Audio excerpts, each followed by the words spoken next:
Hello students, so we will continue with the same chapter, that is fundamental unit of life. In the previous chapter we discussed about endoplasmic reticulum. So in today's class we will discuss about Golgi apparatus. These are the organelles which are found in the cytoplasm. So please open page number here students, page number 64. Now this Golgi apparatus, it consists of vesicles, okay, and it consists of flattened cavity like structures, okay, flattened bodies which is surrounded by a membrane bound structure, okay, and this is called as cisterns. What it is called? Cisterna.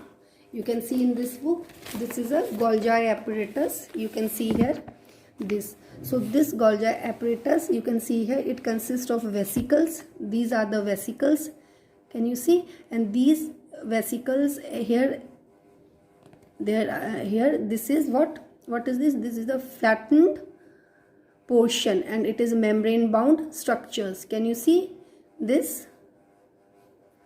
Okay, this is called as cisterna and they are placed one over the other, parallel to each other, okay. Can you see this? So this is a cisterna. See, these cisterna, Golgi apparatus consist of a cisterna, which are the flattened bodies here and closed structures. They are membrane bound and they are placed one over the other and it forms stacks which are called as, what these stacks are called? Cisterns. These stacks are called as cisterns. That is CISTERNS. I hope it is clear to everyone. Please see once again. So this Golgi apparatus consists of these vesicles plus these flattened bodies which is membrane bound.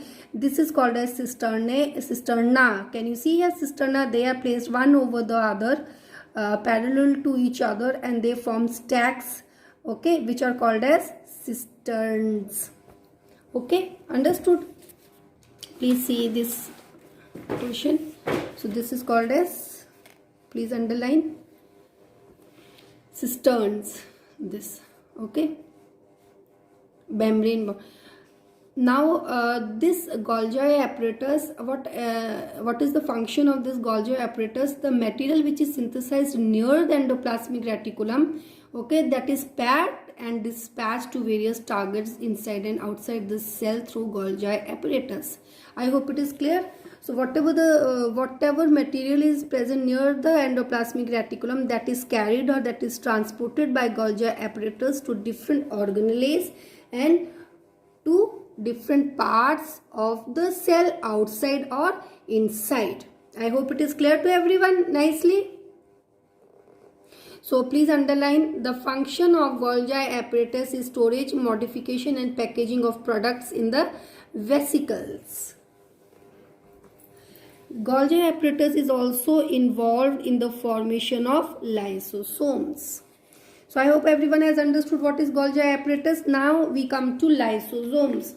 What is a lysosome? Lysosome is also a you can say a organelle which is found in plant as well as in animal cells. So lysosomes, you can see here again, please see in this book. Can you see here lysosomes? Can you see? This is the lysosome. So this lysosome is a membrane bound structure. I have told you that in a eukaryotic cell the organelles are membrane bound. So this lysosome is a membrane bound structure and inside this lysosome is present digestive enzymes. Now actually lysosomes are involved in the waste disposal of the cell. Whatever waste material enters the cell or is formed in the cell, that is disposed by the lysosomes. Now what happens? Lysosomes have some powerful digestive enzymes. Please underline here, okay. So these so whenever the foreign material, bacteria or food enters the cells, so these powerful enzymes, they digest those material, foreign material or food and convert it into a simpler forms, okay, understood? Here you can see foreign material entering the cells such as bacteria, food as well as organelles as well as old organelles end up in the lysosomes which break the complex substances into simpler one, okay, because they have a digestive enzymes. Understood? Powerful digestive enzymes. And you know, when the cell is damaged, okay, when the cell gets damaged, lysosomes burst and the enzyme digest their own cell. So that is why the lysosomes are also called as suicidal bags, because they burst, and when the lysosome burst, all the enzymes come out, and what it will do, it will digest the organelles and the cell. So they are also called as, lysosomes are called as suicidal bags. Now we come to next organelle, that is mitochondria. Mitochondria, please underline, is known as powerhouse of the cell. Okay, powerhouse of the cell. The cell performs many functions because of the organelles, and it needs energy. So this energy is actually supplied by the mitochondria. So that is why it is called as the powerhouse of the cell. This is, mitochondria is also a double membrane structure. Okay, it has outer membrane which is porous, and its inner membrane that is folded. Okay, so it is a double membrane structure. You can see here in mitochondria, this is the structure of the mitochondria. So this is a double membrane structure, you can see here. Okay, so its outer membrane that is porous, and the inner membrane that is folded into a structure. This is the outer membrane, this is the inner membrane which is folded. Okay, so now students, mitochondria, please see here, these folds increase surface area for ATP generating chemical reactions. Now mitochondria, what it does, it provides energy for various activities of the cell. Now this energy is supplied, or this energy is supplied by ATP. How? The energy, actually the respiration, it takes place in mitochondria, and you know that during respiration energy is released, and this energy is stored in ATP. This energy is stored in ATP, and the full form of ATP is adenosine triphosphate.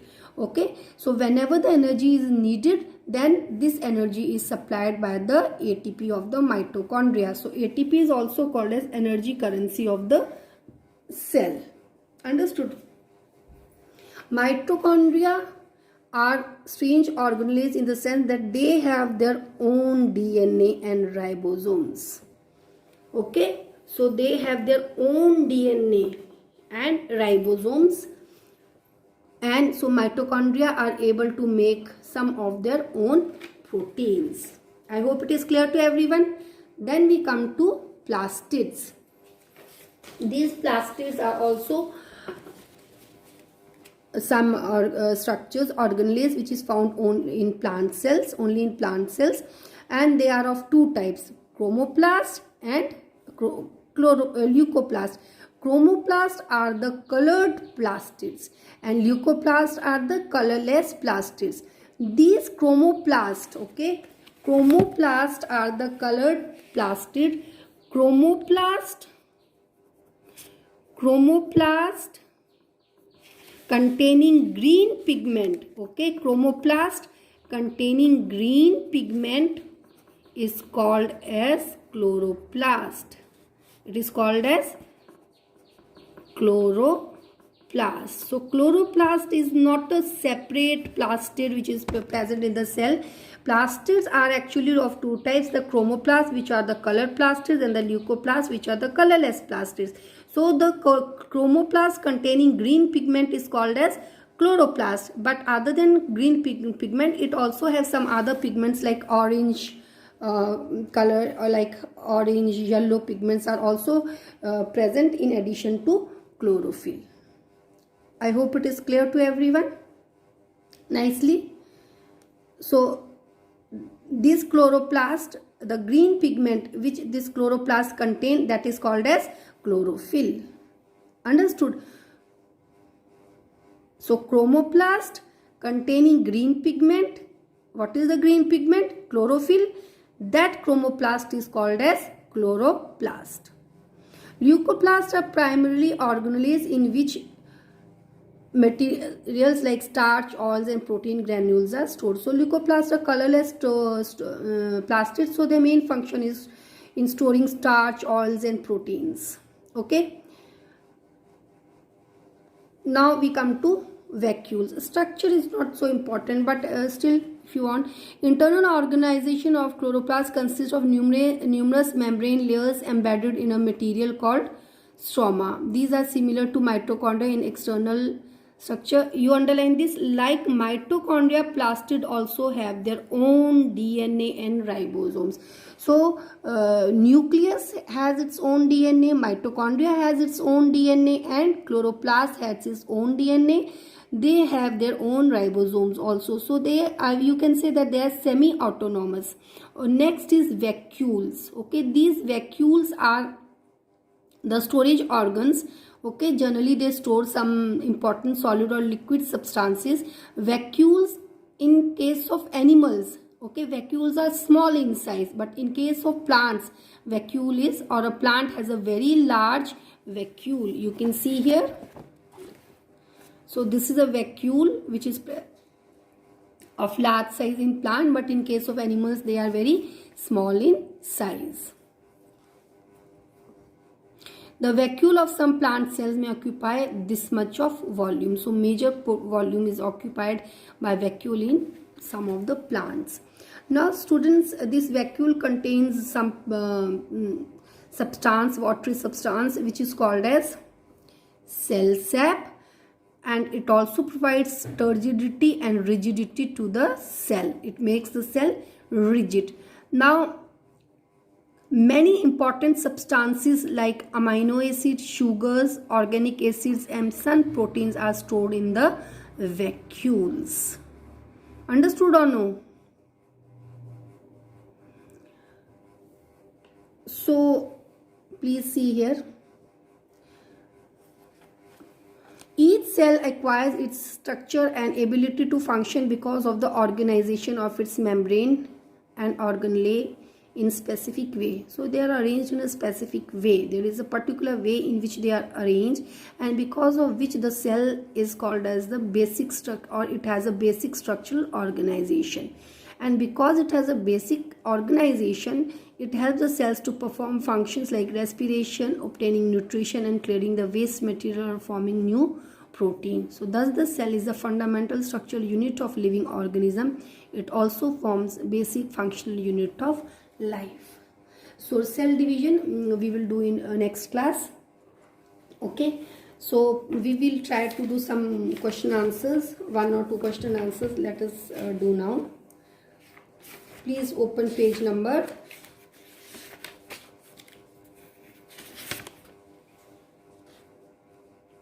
61. Okay, now in page number 61, can you see this question?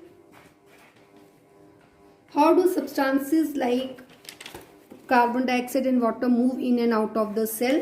Discuss. See here, from this book we will do here. How the substances move in and out of the cell? By the process of diffusion. No, we have discussed this before also. Okay, carbon dioxide moves in and out of the cell by the process of diffusion. Okay, diffusion, it involves, what is diffusion? It involves the movement of molecules from higher concentration to lower concentration across the plasma membrane. Okay, water moves in and out of the cell by osmosis. What is osmosis? Osmosis is the movement of the water from the higher concentration to the lower concentration through plasma membrane. So movement of the water is called as osmosis. Movement of water across plasma membrane is called as osmosis. Okay, osmosis is the movement of water or solvent through a semi-permeable membrane from the solution of lower concentration of solution to the solution of higher concentration of solutes, to which the membrane is relatively impermeable. Okay, both diffusion and osmosis are physical or mechanical processes and do not require spending of energy for their performance by the cell. So these are the physical processes. It doesn't need energy. It happens automatically. Okay. So what is this thing, osmosis? It's the movement of water or solvent also from the region of higher concentration to the region of lower concentration. Okay. Why is plasma membrane called selectively permeable? Plasma membrane is called selectively permeable membrane because it allows the movement of only selected molecules across it and not all of them. So that is why it is selectively permeable. If it allows, if it would have allowed the movement of all the materials, then we could have said the plasma membrane is permeable. But it is selectively permeable, means it allows the movement of certain substances in and out of the cell. Okay.